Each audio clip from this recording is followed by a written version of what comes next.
સુરત જિલ્લાના માંગરોળ તાલુકાના વાકલ ખાતે આમ આદમી પાર્ટીનો બુલંદ અવાજ અને દરેક સમાજના લોકો માટે સતત અવાજ ઉઠાવનાર એવા વિસાવદરના ધારાસભ્ય ગોપાલભાઈ ઇટાલિયાના વરદ હસ્તે આમ આદમી પાર્ટીની ઓફિસનું ઉદ્ઘાટન કરી સભાનો આરંભ કરવામાં આવ્યો।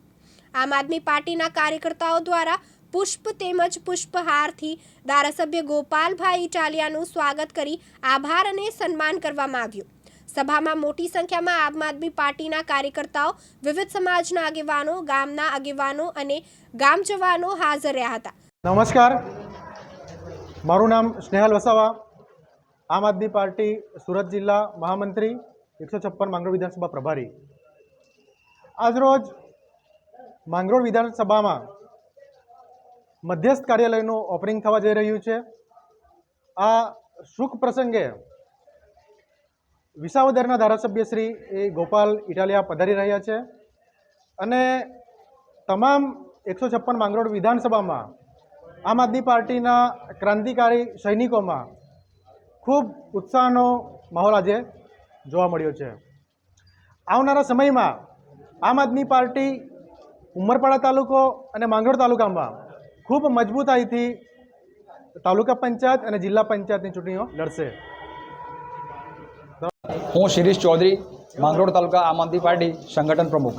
આજે વાંકલની પાવન ઐતિહાસિક ધરતી પર આજે આમ આદમી પાર્ટીનું કાર્યાલય જે સમાજના વિકાસ માટે, સમાજના પ્રશ્નો માટે ખુલ્લું મૂકવામાં આવ્યું છે, જે ગોપાલભાઈ ઇટાલિયા દ્વારા, અમારા શિક્ષિત ધારાસભ્ય ગોપાલભાઈ ઇટાલિયા દ્વારા ખુલ્લું મૂકવામાં આવે છે। આજે જે કાર્યાલય આજુબાજુના દરેક વિસ્તારના લોકોને, ખેડૂતોને, વિદ્યાર્થીઓને સહયોગ અને મદદરૂપ થશે।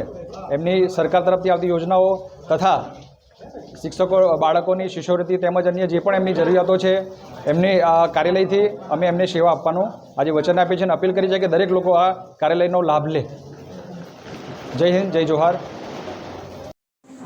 આજે સુરત જિલ્લાના માંગરોળ વિધાનસભાનું મધ્યસ્થ કાર્યાલયનું શુભારંભ કરવામાં આવ્યો છે। આજે અમારા સ્થાનિક આગેવાન ભાઈ શ્રી સ્નેહલભાઈ વસાવા અને શિરીષભાઈ બંનેના નેતૃત્વમાં અને અમારા પ્રદેશના નેતા શ્રી રામભાઈ ધડુકના પ્રેરક ઉપસ્થિતિમાં આજે આ માંગરોળ વિધાનસભાના મધ્યસ્થ કાર્યાલયનો શુભારંભ થયો છે। આ કાર્યાલય બનવાના કારણે આમ આદમી પાર્ટીના સંગઠનનું કામ ખૂબ મજબૂત બનશે। આ કાર્યાલયના માધ્યમથી લોકસંપર્ક અને લોકસેવાનું કાર્ય પણ ખૂબ મજબૂતીથી આગળ વધશે એવી હું સૌ અમારા આમ આદમી પાર્ટીના કાર્યકર્તાઓને શુભેચ્છા પાઠવું છું। સત્તાર શેખ, દિવ્યાંગ ન્યૂઝ, માંગરોળ, સુરત।